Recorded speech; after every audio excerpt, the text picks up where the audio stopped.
Salut à tous. Aujourd'hui, on va plonger derrière les blagues et la mèche jaune pour découvrir la face cachée de Titeuf. On va voir les thèmes sombres, les blessures d'enfance, ce que Zep voulait vraiment exprimer. Parce que Titeuf, ce n'est pas juste un gamin drôle avec une tête en forme d'œuf. C'est un miroir de ce qu'on a tous vécu un jour. La peur de grandir, la honte, la curiosité et l'envie de comprendre un monde d'adultes qui ne nous explique rien. Titeuf a été créé dans les années 90 par Zep, un auteur suisse qui voulait raconter l'enfance telle qu'il l'avait vécue, pleine de doutes, de maladresse et de questions sans réponse. Au début, c'était juste une bande dessinée d'école, un projet personnel. Mais très vite, il s'est rendu compte que Titeuf représentait quelque chose de plus profond. Titeuf, c'est un enfant qui ne comprend pas les adultes, qui pose des questions qu'on n'ose pas poser et à qui on répond souvent « tu comprendras plus tard ». Et cette phrase « tu comprendras plus tard », c'est exactement ce que Zep voulait dénoncer. Les enfants ressentent beaucoup de choses, mais on les traite comme s'ils ne voyaient rien. Derrière l'humour, Titeuf, c'est un personnage qui cherche à comprendre la vie, dans un monde où personne ne lui explique vraiment comment elle fonctionne. Quand tu regardes bien dans Titeuf, les adultes sont presque toujours à côté de la plaque. Le père est souvent absent, la mère est fatiguée, les profs crient tout le temps, et personne ne prend le temps d'écouter. Pour un enfant, c'est frustrant. Tu vois le monde des grands sans y avoir accès. Et c'est ça le cœur sombre de Titeuf. Il vit dans un monde où il est entouré d'adultes, mais où il se sent seul. Il apprend la vie tout seul, à travers ses copains, les discussions de la cour de récré, et les bêtises qu'il fait pour comprendre ce qu'on lui cache. C'est drôle, oui, mais c'est aussi triste, parce que Titeuf, au fond, c'est un gamin qui cherche désespérément à être compris. Quand on revoit les épisodes ou les BD aujourd'hui, on se rend compte que Titeuf parle de choses hyper sérieuses. Il y a le divorce d'abord. Dans le film, ses parents se séparent et tout son monde s'effondre. Il ne comprend pas pourquoi les gens qu'il aime ne s'aiment plus. Il y a aussi la honte, celle de ne pas comprendre les choses de la vie, celle d'avoir un corps qui change, ou celle de poser les mauvaises questions. Et surtout, il y a la peur de grandir. Titeuf passe son temps à observer les adultes et à se dire « mais en fait, ils ne sont pas plus malins que nous ». Il se rend compte que les grands mentent, se trompent, se disputent, et que le monde adulte n'a rien de magique. Zep l'a souvent dit, Titeuf, c'est une façon de parler de l'enfance sans la trahir, de dire la vérité même quand elle dérange. Ce qui rend la série encore plus forte, c'est les copains de Titeuf. Chacun représente un aspect de l'enfance. Manu, le meilleur pote un peu bête, c'est celui qui veut plaire à tout le monde, même s'il ne comprend rien. Hugo, c'est le dur à cuire, celui qui fait le malin parce qu'il a peur de paraître faible. Nadia, c'est la fille parfaite, le symbole de l'amour inaccessible, de la première obsession amoureuse qu'on ne comprend pas encore.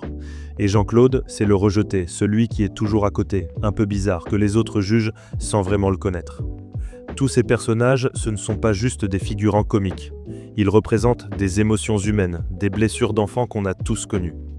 Titeuf est l'un des rares dessins animés à parler de choses que les autres évitaient complètement.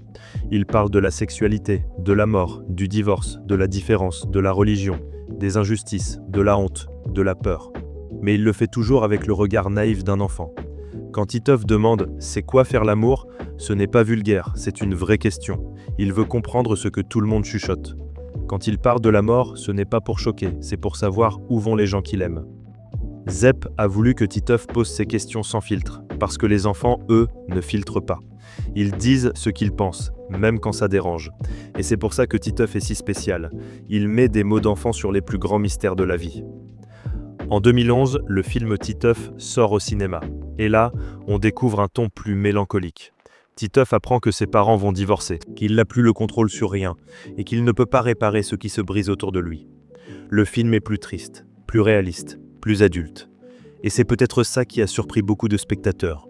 On ne s'attendait pas à voir un Titeuf aussi vulnérable. Ce film, c'est un tournant. Il montre clairement que Titeuf, ce n'est plus juste de l'humour d'enfant, mais une vraie réflexion sur le passage à l'âge adulte. Après ça, la série a continué, mais elle n'a plus la même légèreté. Comme si d'un coup, Titeuf avait grandi, et qu'on n'était plus prêt à grandir avec lui. Même après toutes ces années, Titeuf reste un personnage essentiel, parce qu'il parle d'un truc universel, ce moment de la vie où tu n'es plus tout à fait un enfant, mais pas encore un adulte. Il nous rappelle nos premiers doutes, nos premières hontes, nos premières grandes questions. Et surtout, il nous rappelle que poser des questions, c'est pas être idiot. Titeuf, c'est le gamin qui dit tout haut ce que tout le monde pense tout bas.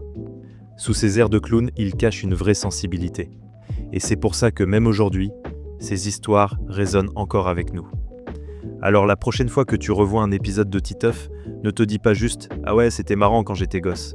Regarde un peu plus loin. Derrière les blagues sur les filles et les bêtises à l'école, il y a un enfant qui cherche à comprendre la vie, qui se pose les mêmes questions que toi, et qui découvre que grandir, c'est pas toujours drôle. Titeuf, c'est un personnage drôle, oui, mais aussi triste, perdu, curieux et incroyablement humain. Et c'est sûrement pour ça qu'il nous touche encore aujourd'hui. Parce qu'au fond, on est tous un peu comme lui. On rit pour cacher nos peurs, on fait des bêtises pour comprendre, et on essaye juste de trouver notre place dans un monde qu'on comprend à moitié. Alors dis-moi en commentaire, toi, c'était quoi le moment de Titeuf qui t'a le plus marqué? Et si t'aimes ce genre de vidéo où on redécouvre les dessins animés de notre enfance autrement, pense à t'abonner, à liker et à partager. Merci d'avoir regardé et surtout n'oublie pas, parfois, les dessins animés en disent bien plus qu'on ne croit.